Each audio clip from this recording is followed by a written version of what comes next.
আমাদের কালি নতুন বাচ্চা দিয়েছে, যেন বাচ্চাগুলো ভালো এবং সুস্থ থাকে। সবাই দোয়া করবেন। এবং তারই চাচাতো বোন, সেও বাচ্চা দিয়েছে। এটাকে বলা হয় গিন্নি মুরগি। তার মতোই তার বাচ্চার গলা পশম ছাড়া হয়েছে। এই পাশেই বসে আছে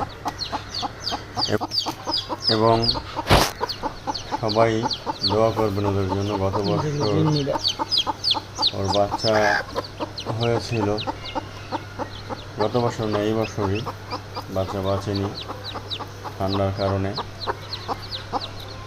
যাই হোক, এরপরে ওর মাও আছে, ডিম নিয়ে বসছে। এই যে বড়টার মা, ওর মাকে দেখবেন এখন। ওর মা কত সুন্দর করে বসে আছে।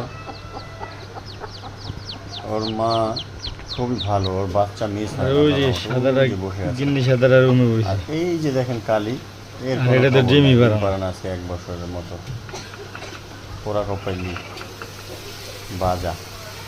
দোয়া করবেন ওর জন্য বাচ্চা হয়। আর এই যে বাচ্চাগুলো দেখা যাচ্ছে, ওই যে গলা ছেলা গাছে নিচে, এগুলোই এখন যে মুরগিটা দেখবেন ডিমে বসে আছে, ওরই বাচ্চা। মানে অনেক পুরানো। ওই যে একটা আসছে, এটা ওর বাচ্চা।